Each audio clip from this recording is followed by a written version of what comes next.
Here's Maxx Crosby on the meeting that he had with the Baltimore Ravens. Like, before I left, I wanted to see the head coach and just chop it up, talk football, talk ball. Like, he's a defensive guy. Never met him before like that, so I wanted to chop it up. So I didn't get to meet with him till the end of the day.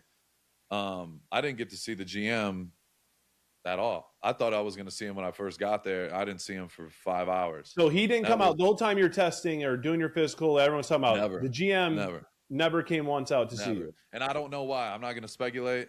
I didn't see him one time. I even asked the girl. I was like, "Where's Eric at?" Like, I want to say, like, you know what I mean? Like, he just made the trade. Like, I didn't see him. I went back up, and I dap him up, and you could just tell like the energy was a little bit off. And the GM was standing in like the hall, like in the room next to me to the right, and that was the first time I seen him.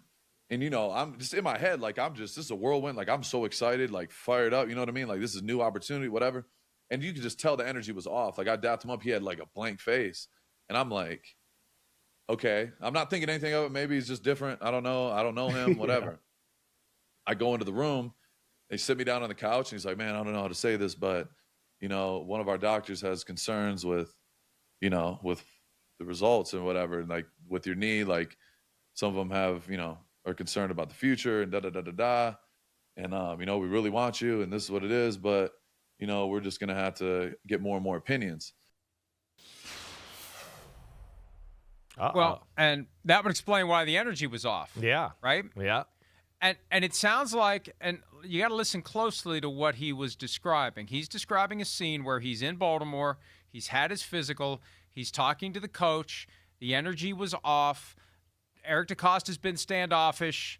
He hasn't fully embraced what's happening because they're trying to figure out whether or not they're going to proceed with this trade. Until they decide they're going to proceed with this trade, he is not a member of the team. So one of our doctors had concerns. You're going to have to sit here and wait, and we're going to seek opinions from others. That is something, that is an insight of exactly what was happening as it was happening. Yeah. Before they reached their final decision. And if anything, Chris, he inadvertently confirmed that it wasn't something they made up. Oh, I disagree. They legitimately had a red flag, and they used and they sought other opinions. They sought other opinions. I get that. They don't need to seek other opinions. No, but I get that. But where it's fishy is the first thing he said. When you make that kind of trade, did he go? This is what we need to find out. Did he go right from the airport to the hospital? Because the fact that if he went to the building and the GM wasn't there yet to say hi for the biggest trade they've made in franchise history, and he had yet to go to the doctor yet to see that tells me that they were thinking about pulling the old okie doke already. That's where that little inkling right there. I walked in the building, the biggest trade in the history of the franchise, and nobody came to greet me? Nobody? That doesn't happen, Mike. That doesn't happen. So I want to know unless they just wanted to wait and be sure. Maybe. Right. But the trade's not done. Hey, that's still very fishy. It's a matter of semantics. Yeah. It's a matter of semantics, but the trade's not done until the physical is passed. And it's possible that there was an expectation they were going to have the contract side of it figured out before the trade was done. The trade's not done until the physical is passed. So we're going to keep our distance until we know the physical is passed. We need to check that out, and we have reason to be concerned. The guy just had surgery 6 weeks earlier. We need to be sure that he's fine. So I can understand how some people would approach that with a degree of trepidation that could be misinterpreted. It's a tough spot to be in. It's a very tough spot to be in for everyone. And look, that's what happens when you try to do a trade for someone who's just had surgery, and you're going to be making a projection as to when and if he's going to be healthy. Yeah, no, it is. It just underscores what a mess the whole thing was. Well, it's a mess, but I that part to me is very interesting right there. It really is, because even though, like, I hear you, let's say he went from the airport straight to the facility, and they know, it's not official yet, but he's got to see the doctor, and we haven't done that. It's still the right approach would be to greet him at the door with the GM and the head coach. Then, if something happens off of that after that, it's already, hey, we showed you our true, we couldn't wait to see you. Oh, now we're being told by the doctor things aren't right. See, to me, the fact that he's like, wait, I got to Baltimore and if I haven't even seen the doctor yet and I'm not meeting anybody and nobody's meeting me, that is, my tentacles go up and go, that's fishy. That makes me think they were, oh, wait, it goes back to, oh, wait, we can get Trey Hendrickson for this and we don't have to trade away 2 first-round picks? Okay, hold on. All right. Hey, tell Max, hey, Mrs. Secretary, tell Max we're going to meet him later. We got some things going on. Let's let him go to the doctor first, and we'll meet him after that. If that goes down like that, then that's fishy on Baltimore's part there. And let's look at it this way. Whatever was communicated to Maxx Crosby when the tentative deal was done made him not hesitate to sit in front of his purple background. That's right, too. Officially say goodbye to the Raiders. Yes. And officially say hello to the Ravens. Exactly. Was that wise in hindsight? No. But Maxx Crosby isn't some reckless guy. I hadn't thought of this until now. The fact that he did it tells you he was led to believe that this is all a formality. Exactly. That we're comfortable with this. Mm-hmm. And if the Ravens did have any degree of hesitation, we need to know that this physical is fine. This is all pending the physical. Like, hey, you're going to buy this house and the house needs an inspection. And, oh, by the way, there's fire damage, right? So we don't know how the inspections are going to go. So don't get your hopes up. Don't go buy drapes. Don't go buy furniture. Don't get your hopes up. This is not a done deal. This is not a sure thing.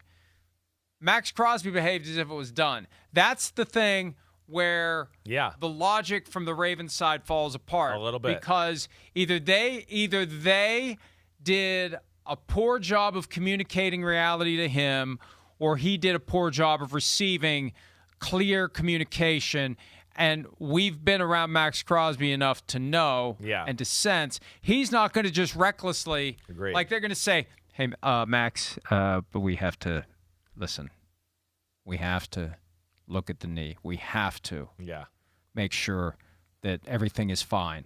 This isn't done, and I hope you understand it's not done. It won't be done until we look at the knee. Yeah. You get that? Do you get that? Yeah. like, and then he's just going to go off half-cocked. Hey, I'm a Raven. Hey, goodbye, right, Raiders. exactly. Hello, Ravens. Right, exactly. Let's go. Exactly. Yes. Yeah. So that's where, again, it's a little fishy. And I know there's still people in the NFL that don't buy this story. They still go, well, it's real convenient, and they told it real well, but I'm still not sure I buy it all the way. And I'm sitting here, a week later, where I kind of was giving the Ravens the benefit of the doubt, but when I heard some of these things yesterday and a little bit, and Gary passed them along, it did make me go, I don't know. Maybe I'm going back the other way now. I don't know what to think about this, but I think the points we're making are valid unless the timeline went a little different than we thought or we're explaining here. At the risk of starting another argument like we had last Thursday, it's all the more reason for the Raiders to have insisted that the physical be accomplished before free agency opens, because you created an environment where the Ravens, while they were pondering the outcome of the physical, are monitoring the market for Trey Hendrickson. And the most hilarious thing about all of this, if Trey Hendrickson doesn't grossly overvalue himself, he's gone. I know. Ravens don't have a chance to pivot back to Trey Hendrickson. Yeah, exactly. You're right. So that's but as you're gathering the medical information, and if you do have concerns, any at all, at some point you're thinking, "Whoa, hey, wait, Hendrickson, hey, boss, Hendrickson's still available." What? Yeah, I think I can get him for 28. What? We're paying this guy 29, and we're giving up 2 first-round picks. Hang on a second. I'll be right back to you. Like, it does create an opportunity for someone to do the okie doke, the balance. Yeah. What are we giving up to get this guy? What are we giving up to get this guy? Sorry, the knee's not where we need it to be. No hard feelings. Bye. Yeah. No, I don't hit me. Bye. It's crazy to think that. It's one of those where I feel like we'll probably hear more from this story as the spring goes on, and we might hear from some people. But, yes, revisiting it with Maxx Crosby, and like I said, if that's the way that went down, it does make me kind of rethink that a little bit and does make me put it back into my brain that maybe the Ravens did pull a fast one here. I'm just not sure. It'll be interesting to see, and we will be there to witness the interactions of the Ravens and the Raiders at the upcoming annual meeting, especially on the Monday night. Yeah. When you add a little alcohol to the equation, and you just wonder. You see Spytek, there's DeCosta. Well, can't you organize there's it? Clint Can't Kubiak, you get there's us Jesse Minner. Can't you get us a segment on PFT with Spytek and Eric DeCosta, and that we'll would be in the middle awesome. and we'll get them going together? That would be awesome. And Jim Everett. That would be awesome. And hey, we had, and it was in Phoenix 13 years ago, we had the first interview of the two Harbaugh brothers after they met in the Super Bowl. First time brothers ever met in the Super Bowl. We had them together. We had them together. Bob V, our guy Bob V. Masterful job of convincing them both, shaming them into doing it. It was great. It was great. John didn't want to do it. Bob knows Jim because Bob's been in Chicago forever and Jim was there. And Jim was like, yeah, I'll do it. And once Jim said he'll do it, then John's like, well, shit, I got to do it too. Yeah. So if they won't do it, there's no way they'll do it. There's no way DeCosta will do it. I guarantee you he won't do it. But that would be awesome.